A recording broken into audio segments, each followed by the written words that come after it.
Bismillahirrahmanirrahim. Assalamualaikum warahmatullahi wabarakatuh. Alhamdulillah. Alhamdulillahilladzi hadana wa kafana wa ja'alana minal muslimin. Asyhadu an la ilaha illallah wahdahu rabbi la syarika lah. Wa asyhadu anna Muhammadan abduhu wa rasuluhu alladzi la nabiyya ba'da. Amma ba'd.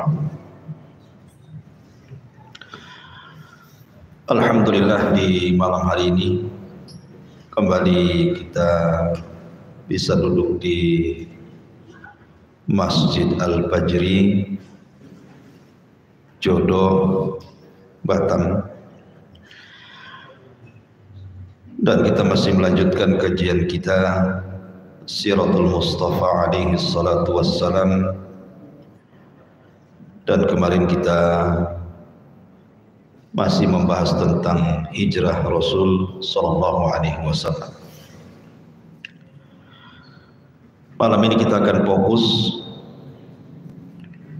membahas tentang hijrahnya para sahabat. Kalau kemarin kita mengkisahkan hijrahnya Nabi secara khusus, maka malam ini kita akan khususkan bagaimana perjuangan para sahabat mereka hijrah dari Mekah ke Madinah. Nanti kita akan banyak petik pelajaran dari kesabaran para sahabat, bahkan pengorbanan mereka saat hijrah. Karena sekali lagi hijrah ini bukan semata-mata pindah tempat dari Mekah ke Madinah, bukan sekedar itu. Tapi hijrah ini merubah seluruh tatanan Islam. Sebab dari kota Madinah inilah tersebar Islam sampai tertaklukkan dua negara adidaya, Persia dan Romawi. Makanya Umar bin Khattab radhiyallahu anhu mengatakan, aku menyaksikan bagaimana Romawi terkalahkan oleh Persia, dan aku juga menyaksikan Persia terkalahkan oleh Romawi, dan aku juga menyaksikan Islam mengalahkan Persia dan Romawi. Karena di zaman Umar inilah Persia jatuh ke tangan Islam dan Baitul Maqdis dikuasai kaum muslimin. Ma'asyiral muslimin yang dimuliakan Allah Subhanahu wa taala. Lalu siapakah orang yang pertama kali hijrah dari kalangan sahabat Nabi sallallahu alaihi wasallam? Dan siapa pula yang terakhir hijrah dari kalangan sahabat Rasul? Siapa wanita yang pertama kali hijrah dari Mekah ke Madinah? Di sini kita akan bahas satu persatu kisah mereka, mudah-mudahan cukup waktunya. Ma'asyiral muslimin yang dimuliakan Allah Azza wa Jalla. Sahabat yang pertama hijrah ke Madinah tentu adalah Mus'ab ibn Umair. Dialah sahabat yang pertama yang diutus Nabi sallallahu alaihi wasallam untuk hijrah dari Mekah ke Madinah. Mus'ab bin Umair ini sebenarnya orang kaya, tetapi ketika dia masuk Islam, maka ibundanya menghalangi kekayaannya dan memenjarakan Mus'ab di rumahnya supaya jangan berjumpa dengan Nabi. Tapi kemudian dia lari, kemudian bergabung dengan Rasul dan hijrah bersama para sahabat ke Ethiopia. Ketika kemudian orang-orang Ethiopia, sahabat yang hijrah ke sana pulang kembali ke Mekah karena sudah ada tempat yang aman di kota Madinah dengan banyaknya masuk Islam orang-orang Ansor, maka yang pertama kali diutus adalah Mus'ab bin Umair. Dialah yang kemudian memulai dakwah pertama di kota Madinah dan berhasil. Tapi sayang, Mus'ab bin Umair ini saat meninggal dunianya kain kafannya sangat pendek. Jadi kalau ditarik ke kaki kemudian kepalanya tampak, kalau ditarik ke kepala kakinya tampak. Padahal dia orang kaya. Tapi ketika dia masuk Islam, memang yang dicari hanyalah hidayah, bukan kekayaan. Maka dia pun mati syahid dan Allah Subhanahu wa taala meridhoinya. Adapun yang terakhir hijrah adalah Abbas ibn Abdul Muttalib, paman Nabi sallallahu alaihi wasallam. Baik, kita akan berbicara tentang pengorbanan para sahabat Rasul sallallahu alaihi wasallam saat hijrah. Dimulai daripada kisah Abu Salamah dan Ummu Salamah. Abu Salamah ibn Abdul Asad adalah satu di antara sahabat yang digolongkan as-sabiqun al-awwalin. Mula-mula masuk Islam. Hijrah ke Habasyah 2 kali, kemudian hijrah ke Madinah. Bagaimana kisah hijrahnya beliau bersama istrinya? Dikisahkan oleh istrinya Ummu Salamah, ketika kemudian Abu Salamah sudah mempersiapkan untanya untuk berangkat dari Mekah ke Madinah dengan sembunyi-sembunyi dan membawa putranya Salamah. Akhirnya kemudian rupanya di tengah jalan dihadang oleh kabilahnya Ummu Salamah.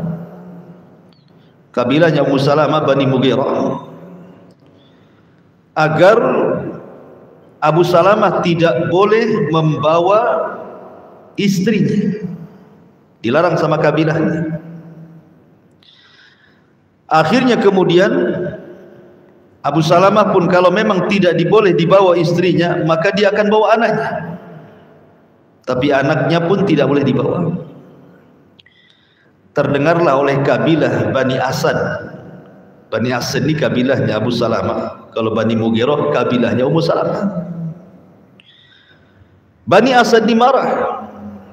Akhirnya kemudian datang dan hendak merebut putranya Abi Salamah itu. Akhirnya tarik-tarikan tangan. Anak ini masih kecil. Tangan satunya ditarik oleh kabilahnya Ummu Salamah Bani Mughirah, tangan kirinya ditarik oleh kabilahnya Abi Salamah Bani Asad, sampai terlepas tulangnya. Akhirnya kemudian Bani Mughirah melepaskan Salamah dan Bani Asad membawa pulang. Akhirnya Abu Salamah hanya berangkat sendirian ke kota Madinah karena Ummu Salamahnya dilarang oleh kabilahnya. Lah karena suaminya berangkat duluan ke kota Madinah, sementara dia tidak boleh berangkat karena dijaga ketat oleh kabilahnya, maka setiap hari Ummu Salamah hanya bisa menangis. Setiap hari dia keluar, kemudian merenung, kemudian sore pulang. Setiap hari seperti itu, seolah-olah orang yang hilang akal. Selama 1 tahun memikirkan suaminya. Akhirnya ada seseorang dari kabilahnya yang agak berakal, kemudian memperhatikan Ummu Salamah yang setiap hari menangis memikirkan anaknya dan juga suaminya. Akhirnya kemudian laki-laki ini bicara dengan Bani Mughirah kabilahnya Ummu Salamah. Tidak kau kasihan wanita itu menangis sepanjang masa memikirkan anaknya yang berada di kabilah Bani Asad dan suaminya yang sudah hijrah ke Madinah. Biarkan dia hijrah.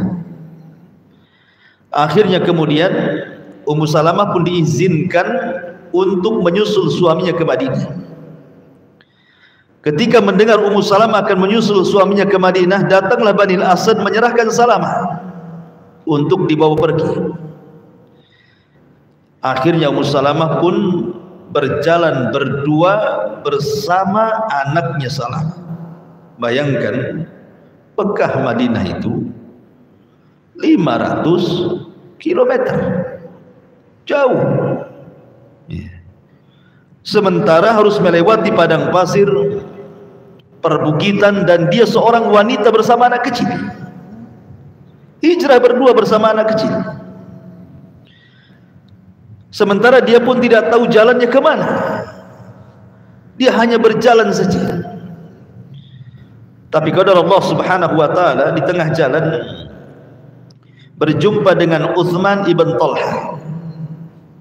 Uthman ibn Talha ini orang musyrik tapi baik.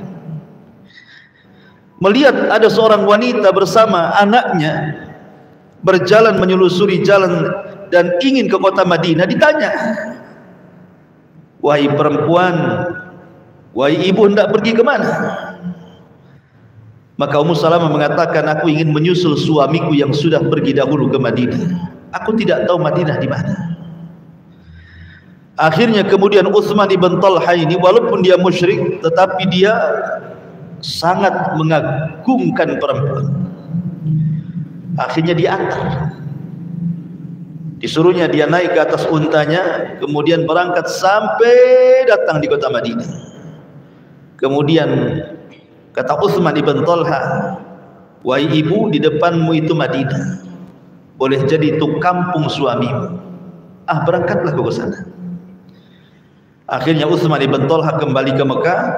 Belakangan setelah perjanjian Hudaybiyah pun dia masuk Islam. Uthman ibn Talha ini kemudian masuk Islam, tetapi setelah perjanjian Hudaybiyah. Makanya kemudian Ummu Salamah mengatakan, "Ma'a'lamu ahla baitin fil islami asabahu ma asaba ala Abi Salamah. Wa ma ra'aitu sahiban qad kana aqram min Uthman ibn Talha." Kata Ummu Salamah, "Aku tidak mengetahui musibah dalam Islam yang banyak diderita melainkan keluarga Abu Salamah. Dan aku tidak mengenal orang yang paling mulia dibandingkan Uthman ibn Talha, karena dia yang mengantarkan sampai ke kota Madinah." Lihat bagaimana perjuangan Ummu Salamah, perempuan hijrah sendirian bersama anak kecil yang baru beberapa tahun usianya. Beginilah gambaran hijrah di zaman Nabi SAW. Dipisahkan antara suami dan istri dan anaknya. Itu perjuangan namanya. Walaupun kemudian Allah Subhanahu wa ta'ala takdirkan ketika Ummu Salamah sampai di kota Madinah, Allah Subhanahu wa ta'ala takdirkan Abu Salamah meninggal dunia dalam peperangan.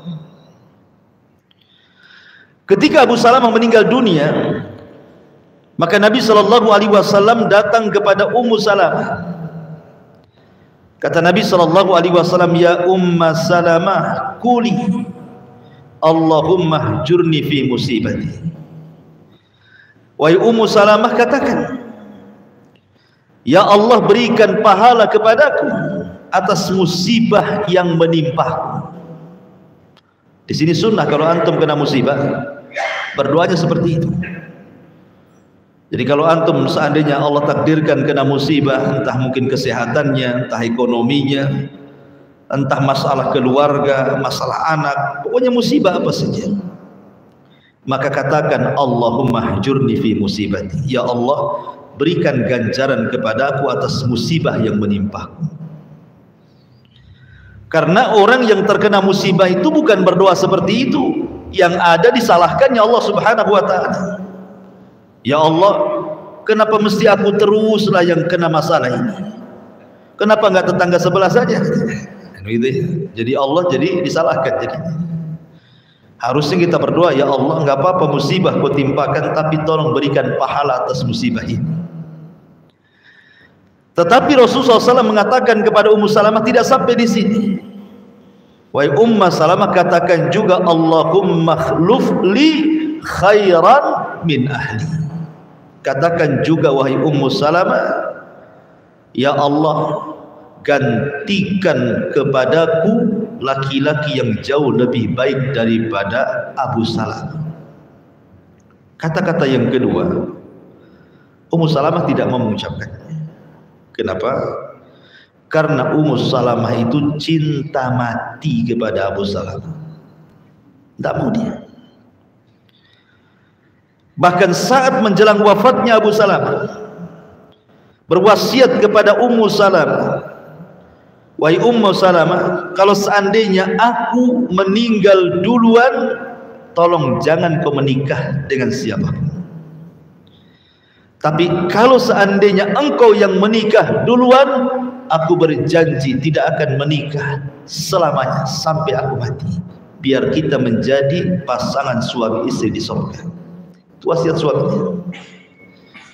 Kalau antum nggak yakin, mana antum wasiatnya kayak gini? Yang ada 3 hari mati dah kawin. Ya. Akhirnya kemudian Ummu Salamah teringat dengan wasiat suaminya. Makanya untuk kata-kata yang kedua dia tidak mau mengucapkannya. Tapi Rasul mengatakan, katakan saja. Kata Ummu Salamah, inna lillahi wa inna ilaihi raji'un. Saya tidak mau. Katakan wahai Ummu Salamah, inna lillahi wa inna ilaihi raji'un. Saya tidak mau. Tapi Rasul terus mendesak. Akhirnya Ummu Salamah pun mengucapkan kalimat itu. Ya Allah, kalaulah memang ada ganti daripada Abu Salamah, maka berikan ganti yang terbaik. Ketika masa iddahnya selesai, banyak para sahabat yang hebat-hebat seperti Abu Bakar datang melamarnya, tapi ditolak oleh Ummu Salamah. Tidak ada laki-laki terbaik selain Abu Salamah. Datang Umar melamarnya, jawabannya sama, tidak ada laki-laki terbaik bagiku daripada Abu Salamah. Pergi. Satu-satu sahabat ditolak, tidak ada yang dilirik. Padahal Ummu Salamah sudah tua, ikhwan. Tapi kenapa para sahabat menginginkan menikah dengan Ummu Salamah? Karena para sahabat tahu kedudukan Ummu Salamah dalam Islam. Dia wanita yang pertama hijrah, bahkan melakukan hijrah 3 kali, 2 kali ke Habasyah dan 1 kali ke Madinah. Dan sahabat tahu bagaimana perjuangannya.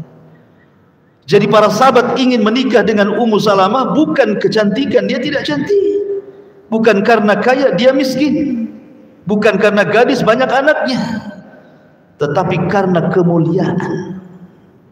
Kemuliaan yang ada pada Ummu Salamah, itulah para sahabat kemudian berlomba-lomba ingin mendapatkan hati daripada Ummu Salamah.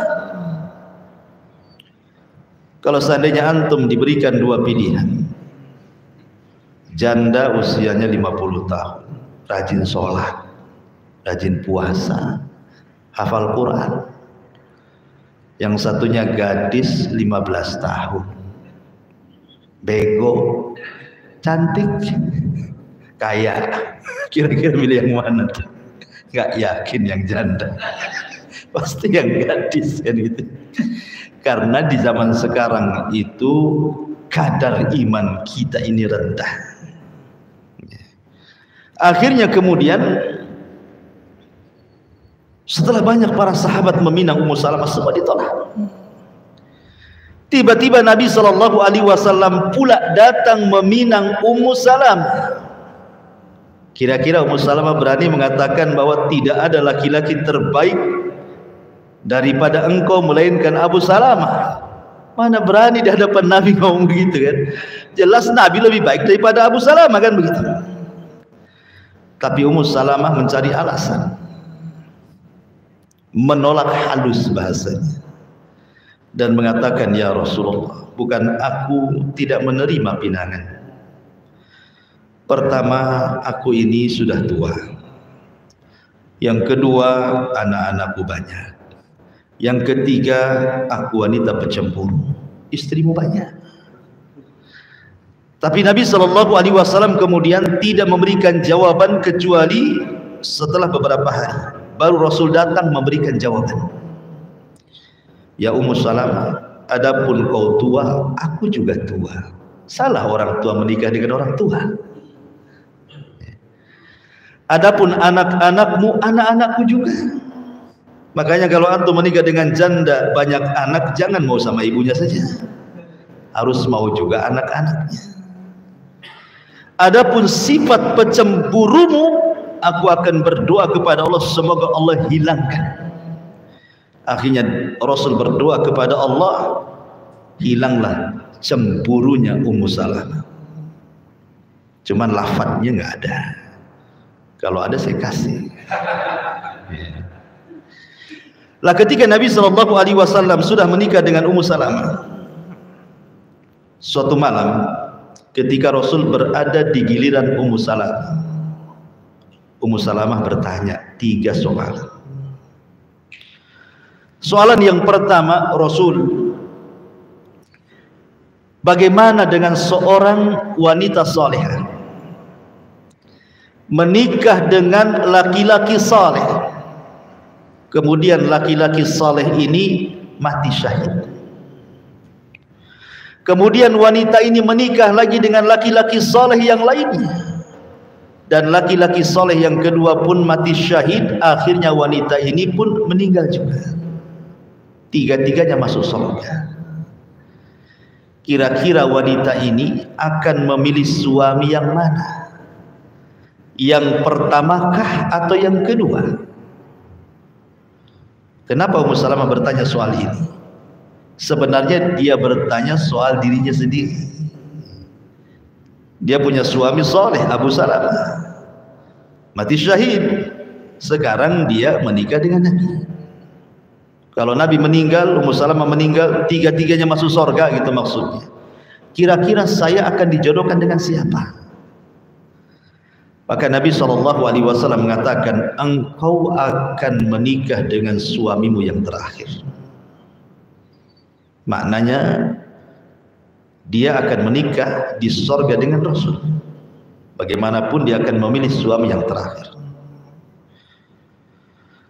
Kemudian Ummu Salamah bertanya lagi, wahai Rasul, bagaimana tentang seorang gadis?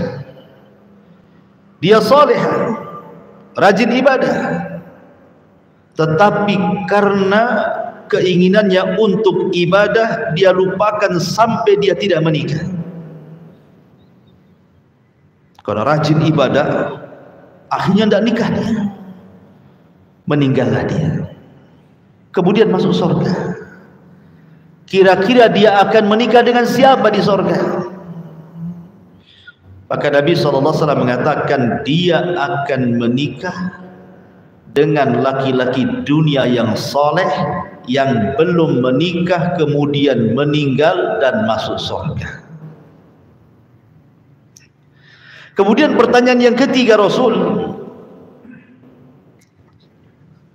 apakah wanita-wanita dunia yang masuk ke dalam surga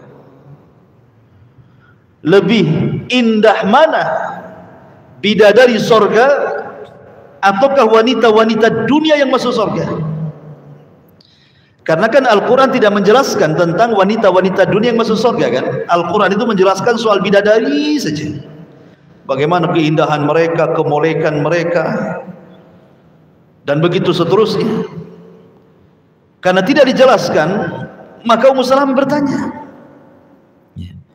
lebih indah mana gitu ya, kalau seandainya ada perempuan ahli dunia masuk surga ataukah bidadari? Karena ada kecemburuan perempuan kan. Maka Nabi mengatakan tentu wanita ahli dunia yang masuk ke dalam surga jauh lebih indah dibandingkan bidadari surga. Kemudian Rasul memberikan alasannya, karena mereka wanita-wanita itu sholat, sementara bidadari tidak salat. Wanita-wanita ahli dunia itu puasa, bidadari tidak puasa. Wanita-wanita dunia itu bersedekah, bidadari tidak bersedekah. Tentu wanita yang susah payah masuk surga akan jauh pahalanya lebih besar dibandingkan bidadari yang memang sudah diciptakan di surga. Maka mereka jauh lebih indah dibandingkan bidadari surga. Ma'asyiral muslimin, itu kecerdasan Ummu Salamah bertanya kepada Nabi SAW. Tapi mungkinkah kemudian pertanyaan yang kedua seorang wanita yang tidak menikah sampai tua kemudian meninggal? Ya bisa saja, karena kesibukan dia beribadah kepada Allah Subhanahu wa ta'ala, kemudian sampai tua tidak menikah kemudian meninggal. Kemudian dinikahkan dengan laki-laki juga yang belum pernah menikah sampai tua kemudian meninggal. Ada yang seperti itu tuh. Ada laki-laki yang nggak mau menikah gitu, karena sibuk inginnya, sibuk ibadah ya, bukan karena ada kelainan. Dan ada tuh yang ada kelainan nggak mau nikah, rupanya jantan suka jantan pula.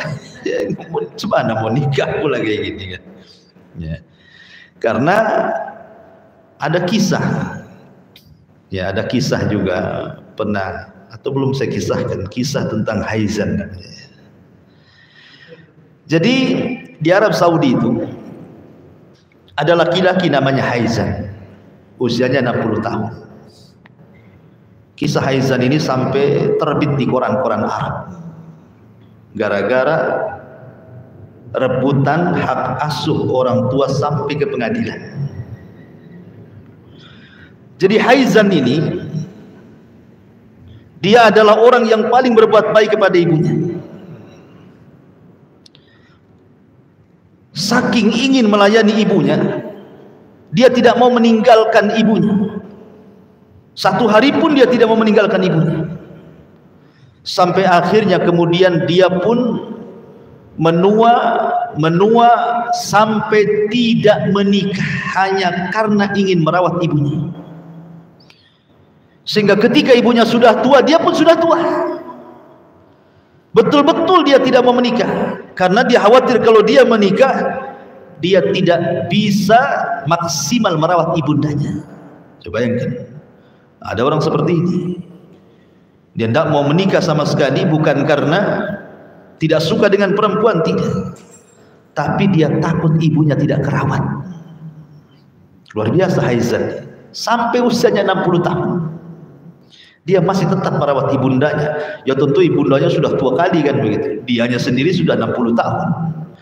Dari remaja, dewasa sampai tua dia rawat orang tuanya. Betul-betul anak yang berbuat baik. Tiba-tiba kemudian dia punya adik, masih muda adiknya. Masih usia-usia 30 lebih. Tenaganya masih kuat, masih strong gitu ya. Datanglah adiknya ini ingin mengambil ibundanya. Kata adiknya, wahai Haizan, engkau abang, kau sudah lama merawat ibu, gantian. Kau sudah tidak sanggup, tenagamu tidak ada. Semoga Allah memberikan balasan yang banyak kepadamu. Serahkan ibumu kepadaku, bukankah dia juga ibuku? Kata Haizan, kau boleh mengambil ibuku, syaratnya satu, tunggu aku mati baru kau ambil. Bertengkarlah adik kakak gara-gara rebutan hak asuh orang tua. Akhirnya sampailah di pengadilan agama ya. Ketika di pengadilan agama, bingunglah hakim. Kenapa? Karena tidak ada orang berkasus soal hak asuh orang tua. Kalau hak asuh anak ada, atau orang cerai, orang talak, rebutan waris. Ini rebutan orang tua. Sampai ke pengadilan. Ada kasus di negeri kita, rebutan hak asuh orang tua sampai ke pengadilan agama Sekupang. Mana ada ceritanya? Yang ada rebutan harta, rebutan waris ke pengadilan itu. Kata hakim, saya tidak bisa memutuskan. Apakah saya berikan kepada Haizan yang sudah lama merawat ibundanya, apakah kepada adiknya yang masih segar bugar karena masih muda? Kata hakim gini saja, datangkan ibu. Kata Haizan, wahai hakim, ibundaku sudah tidak bisa bangun, setep. Kata hakim, saya tidak akan memutuskan sampai ibu hadir di sini. Dibopong ibunya, lalu di pengadilan. Kata hakim, wahai ummi, sekarang putusanmu ada pada kamu. Silakan putuskan, apakah engkau akan ikut Haizan yang selama ini sudah merawatmu, ataukah ikut dengan adiknya yang masih kuat tenaganya sehingga bisa merawatmu. Ibundanya mengatakan, wahai hakim, macam mana aku akan pilih, sementara Haizan adalah penyejuk mataku, adiknya juga sama penyejuk mataku. Tidak mungkin aku pilih dua-duanya. Aku serahkan kepada anda saja.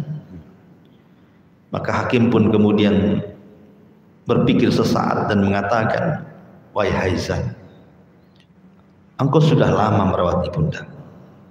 Sampai sekarang kau usiamu sudah 60 tahun dan tenagamu pun sudah kayaknya sudah tidak sanggup lagi. Sebaiknya kau serahkan kepada adikmu yang masih kecil, yang masih kuat tenaganya, biar dia bisa mampu lagi mengurus ibundanya. Tiba-tiba Haizan menangis, ikhwan. Kalah sidang. Kalah gara-gara hak rebutan asuh orang tuanya diambil adiknya. Menangislah Haizan. Coba ada anak yang seperti ini, coba. Tapi syahidnya di sini bagaimana Haizan dia tidak menikah, kemudian sampai meninggal karena merawat ibundanya, gitu loh. Jadi tidak ada yang mustahil kan gitu, orang yang tidak menikah kemudian sampai dia meninggal dan dia di atas ibadah dan bisa masuk surga. Maka mereka akan dinikahkan dengan orang-orang yang sama-sama juga masuk surga dan belum menikah, gitu maksudnya. Ma'asyiral muslimin yang dimuliakan Allah Subhanahu wa taala. Ini kisah hijrahnya Ummu Salamah dan juga Abu Salamah. Kemudian yang kedua, kisah hijrahnya Umar bin Khattab radhiyallahu anhu, dan juga kisah hijrahnya Ayyas, karena Umar bin Khattab radhiyallahu anhu ini juga hijrahnya bersamaan dengan kisah daripada seorang laki-laki yang bernama Ayyas ibn Abi Rabi'ah. Jadi suatu ketika Umar ini berjanji bersama dua sahabat Nabi, pertama Hisham dan yang kedua Ayyas. Adapun riwayat Umar hijrah terang-terangan itu ada juga riwayat seperti itu, tapi riwayat ini lemah. Kan sering dikisahkan bahwa Umar itu ketika hijrah terang-terangan bahkan ngancam orang, siapa yang ingin yatim anaknya, siapa yang ingin janda istrinya, halangi aku jihad, gitu. Biar aku hijrah, sehingga tidak ada yang berani. Berarti dia dhaif. Yang sahih itu Umar sebagaimana sahabat yang lain sembunyi-sembunyi. Karena orang-orang kafir sendiri, ikhwan, ketika melihat para sahabat Nabi SAW hijrah itu mereka tidak suka dan berusaha untuk menghalang-halangi, kalau perlu dibunuh. Sehingga sahabat ini harus diam-diam, termasuk Umar bin Khattab radhiyallahu anhu. Maka Umar pun kemudian janjian dengan Hisham dan juga Ayyas di satu tempat, ditentukan waktunya. Kalau jam sekian dia belum hadir berarti ditahan orang Quraisy. Rupanya ketika Umar menunggu di tempat itu, datanglah Ayyas, Hisham tidak hadir. Berarti Hisham ini ditangkap orang Quraisy dan ditahan. Berangkatlah Umar dengan Ayyas ibn Abi Rabi'ah ini. Rupanya di tengah jalan dihadanglah oleh Abu Jahal ibn Hisham dan juga Haris ibn Hisham. Sementara Abu Jahal ibn Hisham dan Haris ibn Hisham ini masih ada kekerabatan dengan Ayyas ini. Kata Abu Jahal, ya Ayas, hendak kemana kau pergi? Kata Ayas, saya hendak menuju Rasulullah SAW ke Madinah. Maka Abu Jahal mengatakan, jangan. Aku melihat ibumu. Gara-gara engkau pergi, dia bersumpah. Dia tidak akan menyisir rambutnya walaupun gatal sampai melihat dirimu. Dan dia bersumpah untuk berjemur dan tidak akan keluar dari penjemurannya sampai melihat wajahmu. Kata Umar bin Khattab, jangan percaya. Tak mungkin ibu melakukan seperti itu. Jadi Umar bin Khattab berusaha meyakinkan itu tipu muslihatnya si Abu Jahal saja. Jangan percaya. Tapi Ayas terpengaruh tuh dengan ucapan Abu Jahal. Wahai Umar, dia ibuku. Kata Umar, jangan. Kalau seandainya engkau pengen harta, kamu tahu aku ini orang kaya. Nanti kita bagi dua hartaku. Supaya kau hijrah. Bayangkan, Umar bin Khattab mengatakan, sampai kita bagi dua nanti hartanya. Yang penting kau jangan dengarkan ucapan Abu Jahal itu. Tetapi memang Allah takdirkan Ayas ini terpengaruh. Ingat terngiang-ngiang ibundanya. Akhirnya Umar mengatakan, kalau memang engkau harus pergi menemui ibundamu dan saya harus hijrah sendiri, nih ambil unta. Ini unta ini kalau larinya cepat, kuat. Nanti kalau Abu Jahal macam-macam lari dengan unta, mereka tidak bisa mengejar. Akhirnya kemudian Ayas pun mengikuti Abu Jahal dan Al-Harits bin Hisham ini. Di tengah jalan Abu Jahal ini bersiasat dan mengatakan, ya Ayas, lihat untaku tidak bisa jalan, boleh enggak aku kau bonceng di belakangmu, katanya. Pintar Abu Jahal. Kata Ayas, ya husnudon saja, silahkan. Pas dibonceng di belakang, maka oleh Abu Jahal kemudian diceki, kemudian diikat. Jadilah dia tawanan. Dibawalah ke orang-orang Quraisy dan mengatakan, silahkan kalian perbuat apa yang kalian hendak perbuat dengan Ayas. Disiksalah Ayas, akhirnya dia terfitnah agamanya. Terfitnah dengan agamanya. Sampai-sampai para sahabat ketika mendengar Ayas kemudian terfitnah agamanya, mereka pun hampir mencela Ayas. Tetapi kemudian ketika Allah Subhanahu wa taala turunkan ayat, "Qul ya ibadiyalladzina asrafu ala anfusihim la taqnatu min rahmatillah." Katakan kepada hamba-hambaku yang mereka asrafa ala anfusihim, mungkin terjerumus kepada perbuatan dosa, kemaksiatan, la taqnatu min rahmatillah, jangan putus asa dari rahmat Allah. Innallaha yaghfiru dzunuba jami'a, karena Allah mengampuni semua dosa. Ketika turun ayat inilah maka Umar bin Khattab kemudian menulis ayat ini, kemudian dikirim kepada Ayas dan juga Hisham yang terfitnah agamanya karena tertangkap kemudian disiksa. Ketika Ayas membaca surat daripada Umar bin Khattab dan membaca ayat itu, maka dia pun tergugah untuk kembali ke Islam. Akhirnya dia pun kembali ke Islam, kemudian menyusul para sahabat Rasulullah SAW ke Madinah. Ma'asyiral muslimin yang dimuliakan Allah Azza, begitulah kondisi hijrah, ikhwan. Mereka tidak bisa serta-merta hijrah begitu saja, dihadang sana sini, disiksa gitu, sampai terfitnah agamanya. Ini kalau nggak disiksa luar biasa, tidak mungkin terfitnah agamanya. Pasti siksaannya luar biasa gitu ya, sampai akhirnya dia melepaskan agamanya kan gitu ya. Jadi berat ya hijrahnya para sahabat Nabi Shallallahu Alaihi Wasallam. Kemudian juga ada sahabat namanya Suhaib Ar-Rumi. Suhaib Ar-Rumi. Suhaib Ar-Rumi ini masuk Islam bersamaan dengan Ammar ibn Yasir. Dan Ammar ibn Yasir ini kita tahu bahwa satu-satunya keluarga yang pertama mati syahid. Ibundanya Sumayyah ditusuk kemaluannya oleh Abu Jahal sampai mati. Kemudian ayahnya pun ditikam oleh Abu Jahal sampai mati. Ammar ketika itu masih kecil disuruh memuji berhalanya. Awalnya nggak mau, tapi kena disiksa. Akhirnya kemudian dia mengucapkan hal itu. Turunlah ayat illa man ukriha,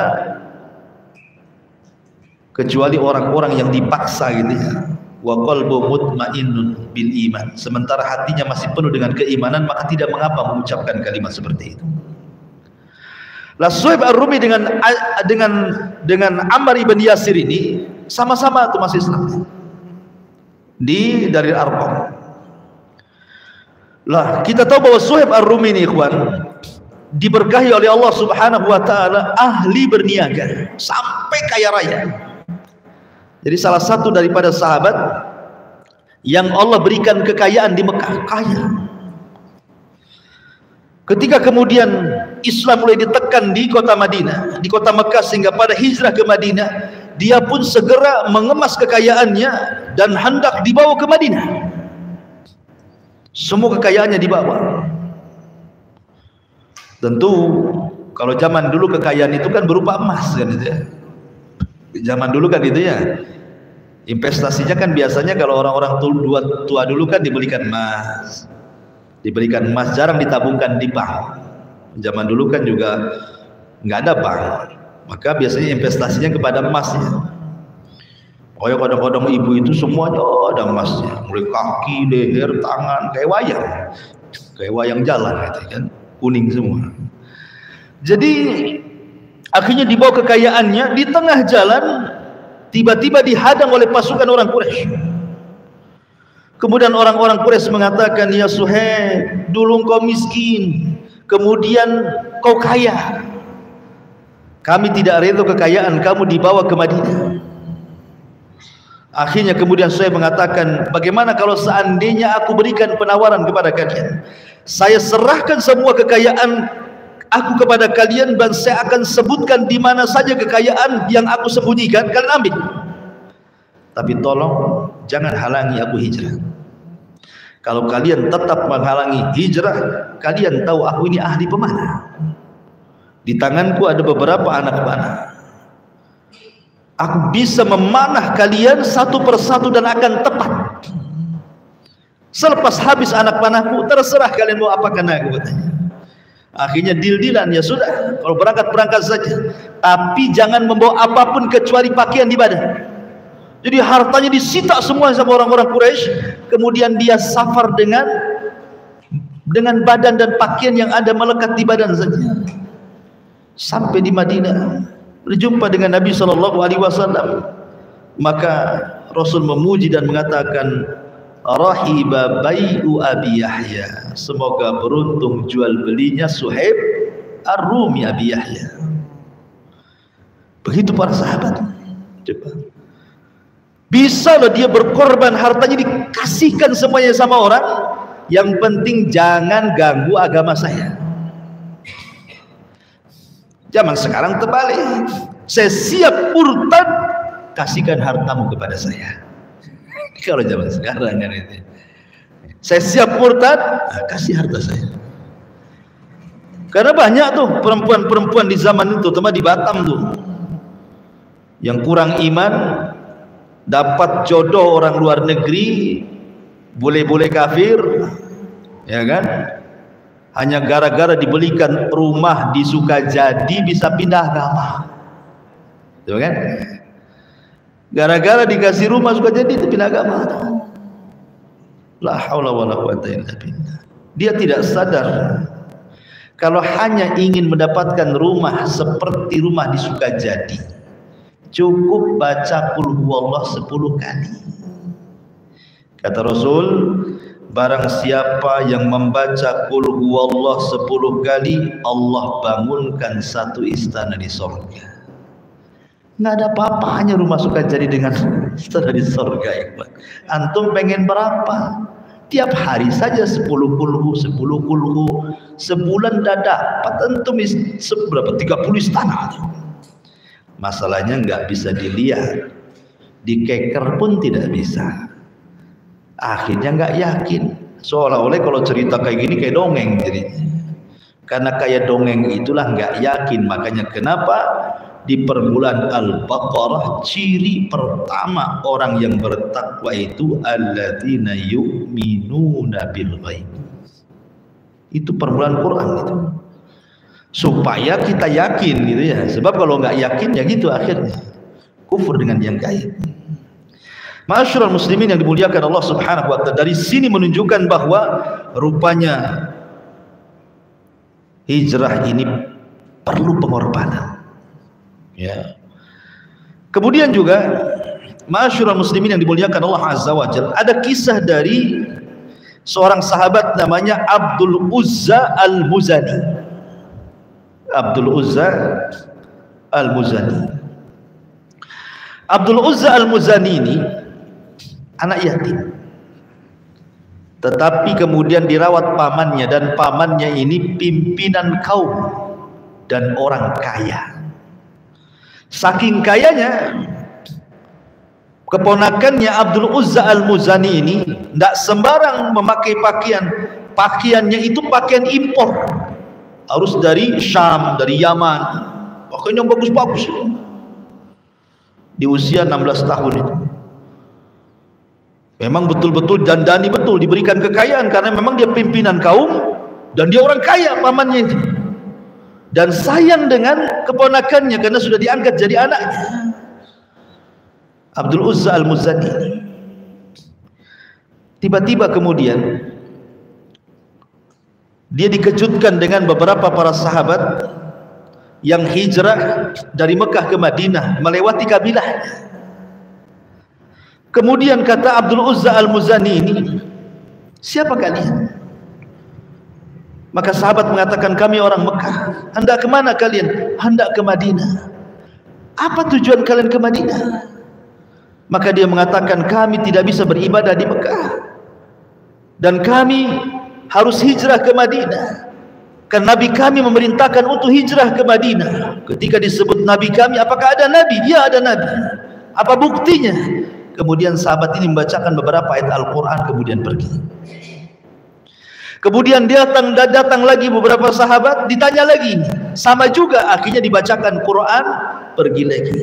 Kemudian datang lagi sahabat, dibacakan Quran, pergi. Sampai banyak hafalan Qurannya. Akhirnya lama-lama karena terus mendengarkan Quran, hidayah masuk di hatinya oleh Abdul Uzza Al-Muzani. Akhirnya dimutuskan ingin ikut dengan sahabat yang hijrah ke Madinah dan ingin belajar Quran kepada Nabi. Datang dia kepada pamannya, minta izin, usia 16 tahun.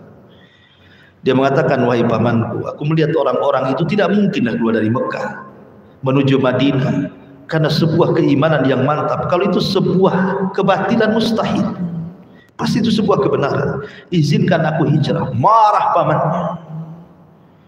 Saking marahnya akhirnya pamannya menyetop, tidak akan lagi memberikan harta. Bahkan pamannya memaksa untuk mencopot pakaiannya, disuruh telanjang. Akhirnya betul-betul dicopot pakaiannya, disuruh telanjang. Maka dia telanjang safar dari kabilah menuju Madinah. Di tengah jalan dia hanya mendapatkan kulit-kulit dedaunan untuk menutup auratnya. Coba bayangkan perjuangan hijrahnya. Sampailah kemudian di kota Madinah, berjumpa dengan Nabi SAW. Siapa kamu? Kata Rasul, ana Abdul Uzza Al-Muzani.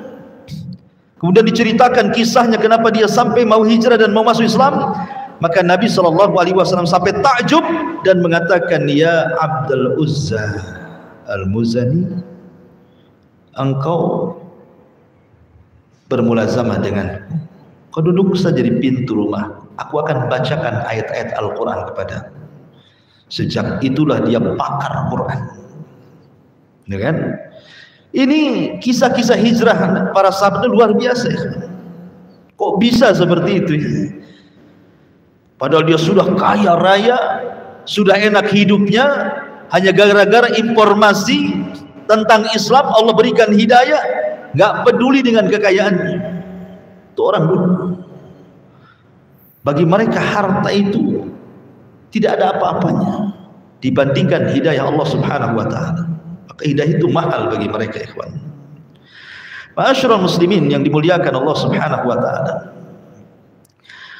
Kemudian juga sejarah hijrah Nabi sallallahu alaihi wasallam juga dirasakan oleh Ali bin Abi Thalib radhiyallahu anhu.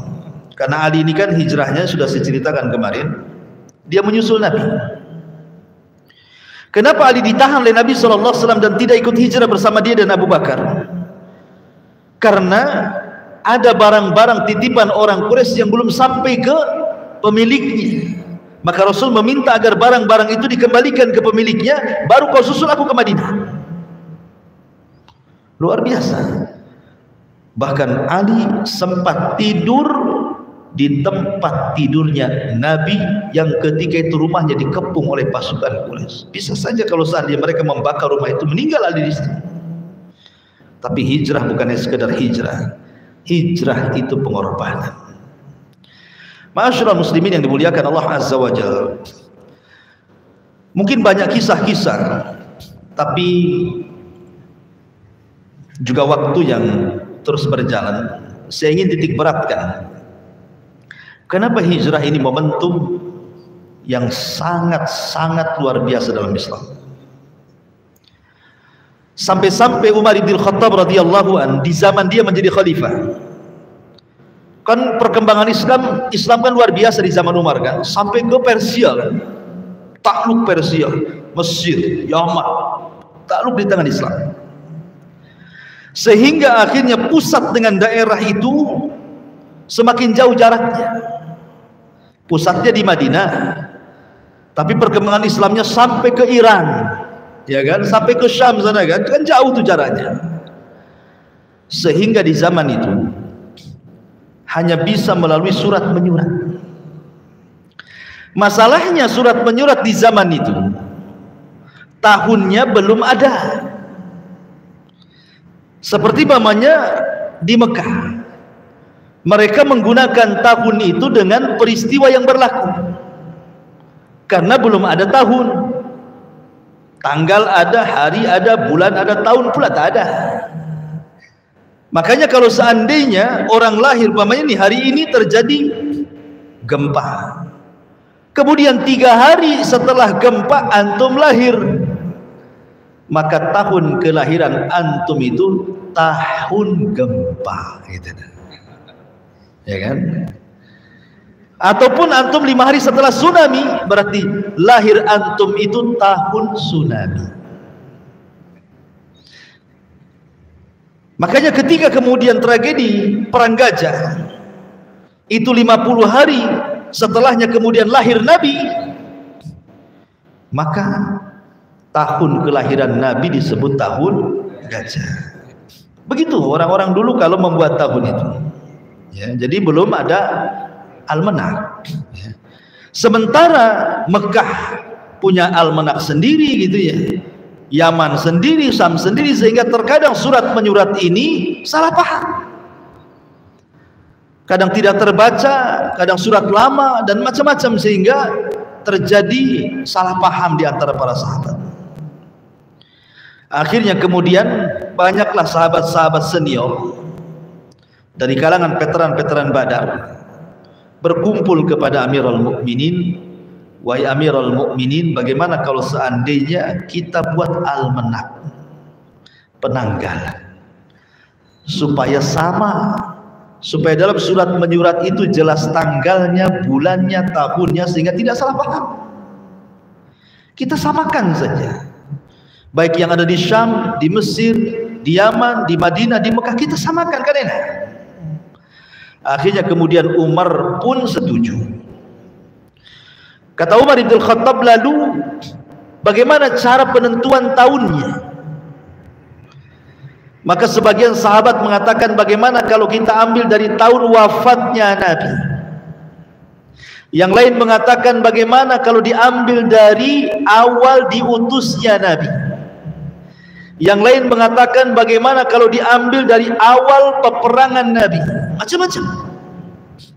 Sampai akhirnya Utsman ibn Affan radhiyallahu anhu dan juga beberapa sahabat yang lainnya berpendapat dan mengatakan, bagaimana kalau diambil dari hijrah Nabi?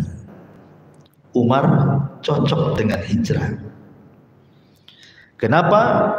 Karena peristiwa hijrah inilah yang merubah wajah Islam, yang tadinya tertindas jadi merdeka, yang tadinya tidak punya negara jadi punya negara, yang tadinya Islam tidak berkembang jadi berkembang, dan begitu seterusnya. Maka disepakati diambil dari hijrah Nabi. Makanya ada istilah 1 Hijriah, 2 Hijriah, sekarang sudah 1443 Hijriah. Pertanyaannya, hijrah Nabi itu terjadi di bulan Rabiul Awal. Karena di bulan Rabiul Awal itu terjadi 3 peristiwa besar. Pertama, kelahiran Nabi, yang kedua hijrahnya Nabi, yang ketiga wafatnya Nabi. Semua di bulan Rabiul Awal. Sementara kalau kita melihat almanak penanggalan Hijriah, bulan pertamanya bukan di Rabiul Awal, tapi di bulan Muharram. Ya kan?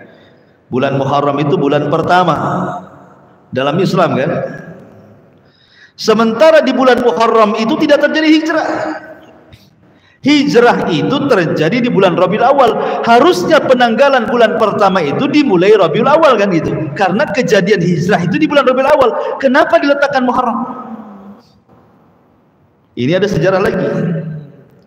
Ikhwan, zaman dulu untuk memberikan informasi bukan seperti zaman sekarang.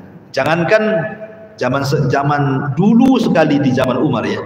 Di zaman kita masih kecil-kecil lah, belum ada handphone. Handphone jadul pun belum ada. Ya.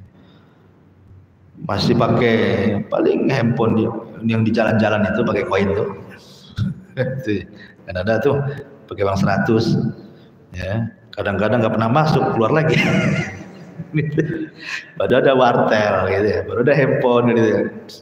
Dulu itu paling tinggi surat menyurat. Semua berjubel di kantor pos itu. Kadang-kadang lama nggak dibalas. Rupanya balasannya surat dia sendiri, nggak nyampe. Balik lagi. Orang dulu itu untuk menyebarkan sebuah berita itu susah. Karena terkadang satu kampung tuh satu TV hitam putih. Kadang-kadang satu kampung nggak ada TV, itu pun bukan pakai listrik, pakai aki gitu ya. Jadi orang dulu kan susah tuh menyebarkan berita, sehingga akhirnya Umar ini berijtihad. Bagaimana caranya kemudian memudahkan untuk memberikan berita bahwa Islam sudah punya penanggalan. Gimana caranya supaya sampai ke daerah-daerah itu? Akhirnya terpikir untuk menyampaikan di bulan haji. Bulan haji itu kan 3 bulan. Dari mulai Dzulqa'dah, Dzulhijjah, Muharram. Ini disebut Ashhurul Hajj, bulan-bulan haji. Karena zaman dulu belum ada pesawat, masih pakai kapal laut, ya kan? Jadi mereka berangkat dari Indonesia itu di awal Dzulqa'dah. Nanti sampai sana di akhir Dzulqa'dah, masuk Dzulhijjah. Haji tanggal 8, selesai tanggal 13 kan itu. Baru nanti pulang lagi sampai kampung bulan Muharram. Orang dulu kan begitu, ya kan? Walaupun ada yang lebih ya. Lebih daripada 3 bulan, yang 5 tahun aja ada.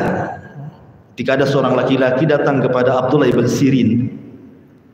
Wahai Abdullah ibn Sirin, kau orang mana? Dia bilang, saya orang Irak. Berapa jarak dari Irak ke sini? 1 bulan saya jalan, naik unta. Kata orang ini, kau baru 1 bulan, aku 5 tahun baru sampai sini. Kamu masih tetangganya haram katanya. Aku dari Waro'an Nahar katanya, dari ujung Rusia sana yang lagi perang sama Ukraina. Ya. Kenapa kok sampai 5 tahun? Karena orang dulu itu saking ingin haji, tidak punya modal, jalan ke negara ini kerja dulu, dapat duit, jalan lagi habis duit kerja lagi, terus sampai 5 tahun sampai berarti haram. Itu makanya 5 tahun. Iya, kalau sekarang nggak sampai bertahun-tahun, hitungan jam udah sampai antum di Jeddah. Artinya bahwa Umar terpikir bagaimana kalau seandainya pengumuman ini diumumkan di waktu bulan-bulan haji. Karena orang haji kan gak diundang datang sendiri, karena yang undang Allah kan gitu. Dan pasti dari semua daerah ada yang haji, walaupun 1-2 perwakilannya. Maka Umar terpikir, makanya ketika terjadi bulan haji, Umar pun menyampaikan, sesampainya kalian di daerah-daerah kalian, sampaikan kepada orang-orang Islam punya penanggalan, dan umumnya mereka sampai di bulan Muharram. Makanya dijadikan Muharram itu bulan pertama, ya, dan tahunnya dijadikan tahun Hijriyah sampai sekarang, ya. Itulah kenapa kemudian sejarah hijrah ini luar biasa sampai dijadikan sebuah penanggalan dalam Islam. Wallahu a'lam bishawab. Ikhwan, ini yang bisa saya sampaikan. Silahkan kalau ada yang bertanya sih. Jarang kita buka pertanyaan.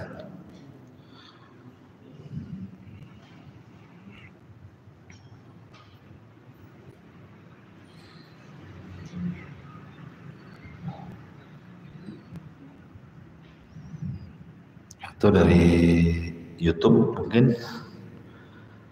Oh, nggak ada yang tanya. Semua komennya tidak ada yang tanya.